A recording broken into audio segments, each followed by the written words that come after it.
Hello everyone, আসসালামু আলাইকুম। চলে আসলাম রাতের রান্নার আয়োজন নিয়ে। আজকে রাতের রান্না হবে সেহরির জন্য রুই মাছ দিয়ে। খুবই মজাদার একটা সবজির আইটেম। তো এই হচ্ছে আমি রুই মাছ নিলাম। এখানে মাথার অংশ আর হলো পেটের অংশ আছে এবং পিঠের অংশ আছে। তো আমি এটার মধ্যে হচ্ছে লবণ মরিচ দিয়ে রেখে নেবো। ভালো মতো আগে লবণ দিয়ে ধুয়ে পানি ঝরিয়ে নিয়েছি। এখন পরিমাণ মতো লবণ দিয়ে দিচ্ছি। এরপরে হচ্ছে 1 চামচের মতো হলুদ দিয়ে দেবো এবং 1 চামচের মতো মরিচ দিয়ে দেবো। এরপরে ভালো মতো আমি মেখে নেবো। এখানে আমি যা যা দিয়ে মেখে নিচ্ছি তা কমন একটা বিষয়, সবাই জানেন। তো এখানে মোটামুটি আমি অনেকগুলো রুই মাছ নিয়েছি। যদিও আপনার এখানে সাথে যে মাছের ডিম, পেটির অংশ, মাছের ভিতরে যে চর্বিটা সব মিলিয়ে আমি হচ্ছে গিয়ে সুন্দর করে হলুদ দিয়ে মেখে নিচ্ছি। এদিকে হচ্ছে আমি পাতিলে তেল দিয়েছি, তেলটা অনেকটা গরম হয়ে আসছে, আর একটু গরম হোক। এই যে মাছের মাথার কানের অংশ, মাছের মাথা এবং পেটির অংশ, মাছটা অনেক বড় ছিল, প্রায় 4 কেজি 4.5 কেজির মতো, এবং এটা সম্পূর্ণ দেশীয় রুই মাছ। এটা আজকে রান্না করবো সিমের বিচি, ফুলকপি, নতুন আলু, টমেটো দিয়ে। বিসমিল্লাহ, মাছটা দিয়ে দিলাম। আমি আজকে ফ্রাই প্যানে বসাইনি, যেহেতু পাতিলেই রান্না করবো তাই পাতিলে দিয়ে দিলাম। এটাতে সুন্দর মতো উঠে যাবে।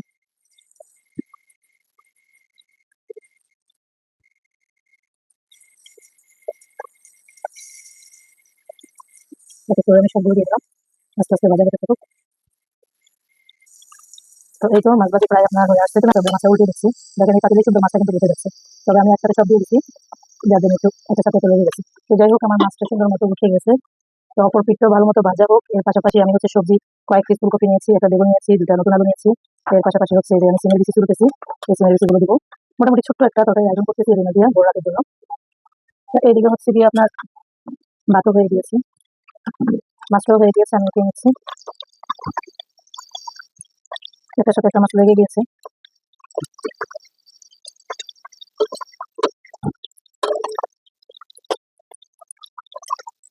এই যে মাছের যে ডিম চর্বি, এটা খুব সুন্দর মতো তেল ছেড়ে দিয়েছে এবং খুব সুন্দর তেলাক্ত একটা মাছ ছিল এটা।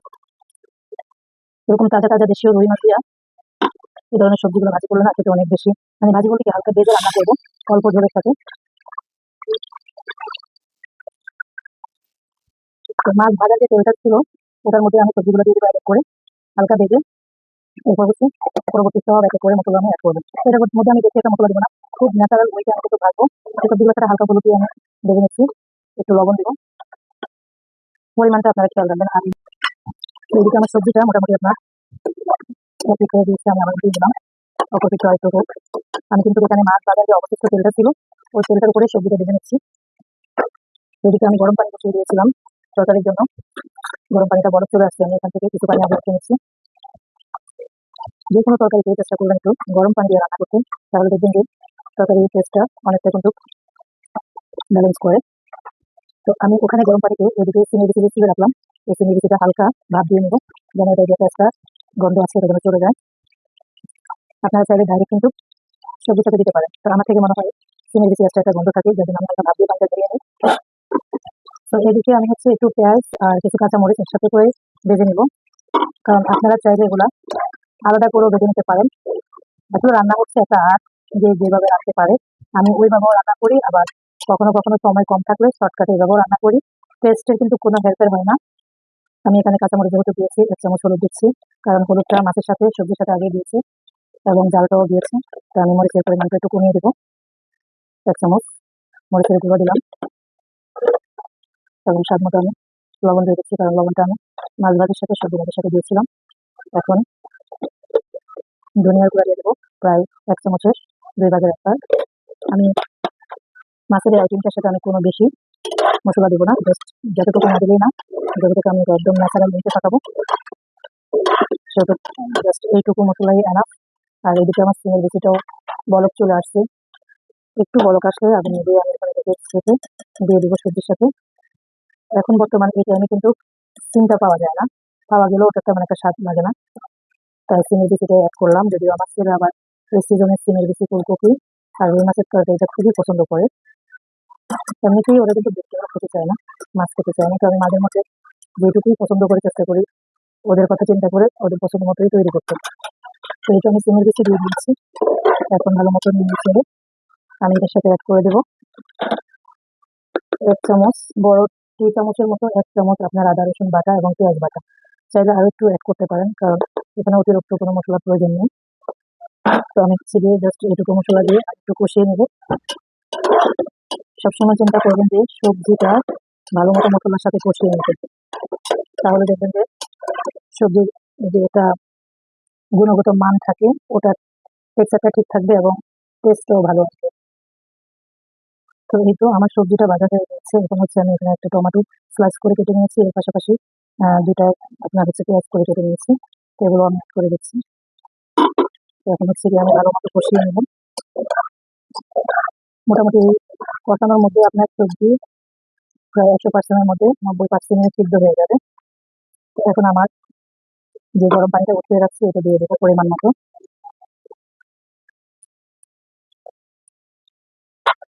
এই সবজিটা হালকা আপনারা ঝোল ঝোল রাখতে পারেন, যেখানে আপনারা দেখা যাচ্ছে সিমের বিচি আছে, বেগুন আছে। তো অপেক্ষা করবো বলক আসা পর্যন্ত। আমি এই জিনিসগুলো আমার শখের জায়গা থেকে করতেছি। অনেকজন আবার অনেক কিছু চিন্তা ভাবনা করতে পারেন যে আপনারা তো সময় কোত্থেকে পান। আসলে সময় পাই না, শরীরও তেমন ভালো থাকে না। তারপরেও চিন্তা করি যে হচ্ছে রান্না যেহেতু করতেই হবে পরিবারের সদস্যদের জন্য, তত আহামরি তেমন একটা করি না। তারপরে যখন যাই করি চিন্তা করি যে একটু ভিডিও ধারণ করে যদি আমার ফেসবুক বা আমার যে কোনো চ্যানেলে যদি আমি রেখে দিই, এটা একটা স্মৃতি থেকে যাবে আমার আগামী প্রজন্মের জন্য। কারণ মানুষ কখন কার কি হয় কেউ তো বলতে পারে না। আজকে দুনিয়াতে বেঁচে আছি, কালকে নাও থাকতে পারি, কিন্তু আমার এই একটা স্মৃতি আমার আগামী প্রজন্মের জন্য একটা শান্তির জায়গা হতে পারে, সান্ত্বনার জায়গা হতে পারে, স্মরণীয় জায়গা হতে পারে। এই আর কি, আদার্স আর কিছুই না। কে কি মনে করেন না করেন আমি জানি না। আমার শখের থেকে আমি করি, জাস্ট আমার মন চায় যখন যা মন চায় তাই করি। আমার ফেসবুক বলেন, ইউটিউব বলেন, টিকটক বলেন, আদার্স যে কোনো চ্যানেল বলেন, যেখানে যাই করি আমি ব্যবসার আশায় কিছুই করি না। জাস্ট আমার মন চায় আমি আজকে এটা করবো, তো আমি হচ্ছে গিয়ে জাস্ট করে ফেলি। এটা পরিবারের যে কোনো সদস্যের জন্য, যে কোনো আত্মীয় স্বজনের জন্য, যখন যা মন চাইবো ফুটফাট করে হঠাৎ করে যে কারোর জন্য নিজের জন্য করে ফেলি। এটা হচ্ছে আমার একটা মনের শান্তি আর কি, আর কিছু না। তো এই তো মাছ দিয়ে দিলাম, এখন এটাকে ডেকে আমি আরো 5 মিনিট কষিয়ে নেব। এর পাশাপাশি আরেকটা জিনিস আমি অ্যাড করবো, সেটা আমি পরে দিচ্ছি। এটা একটু 5 মিনিট অপেক্ষা করে নিই। তো আমি হচ্ছে ডেকে 5 মিনিট অপেক্ষা করলাম। তো এই তো ফেরত আসলাম 5 মিনিট পর। আমার রান্না প্রায় হয়ে গেছে। এখন আমি এখানে দিব পরিমাণ মতো ধনিয়া পাতা। এই সিজনে প্রচুর পরিমাণ ধনিয়া পাতা পাওয়া যাচ্ছে। যারা ধনিয়া পাতা সংগ্রহ করতে চান তারা কিন্তু ভাপ সিদ্ধ করে রান্না করে চাইলে বোতল জার করে আপনারা ডিপ ফ্রিজে রেখে দিতে পারেন, সারা বছর ধরে খেতে পারবেন। যদিও আমার থেকে ওরকম ভালো লাগে না, তাহলে তাদের ফ্লেভারটাই সে অন্যরকম লাগে। তো এটা দিয়ে দিলাম। এখন আরেকটা জিনিস আমি অ্যাড করবো, আপনারা সবাই ব্যবহার করতে পারেন।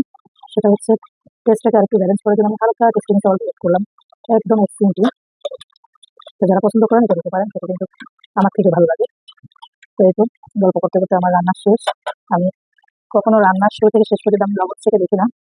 আমার আইডিয়া অনুযায়ী শুরু থেকে একদম শেষ পর্যন্ত যা যা লাগে দিয়ে দিই। পরবর্তীতে লাস্ট যখন পরিবেশন করি খেয়ে দেখে জাস্ট ওয়াও, সবকিছু ওকে। তো রান্না শেষ। সবাই ভালো থাকবেন, দোয়া করবেন আমার জন্য। আল্লাহ হাফেজ, আসসালামু আলাইকুম।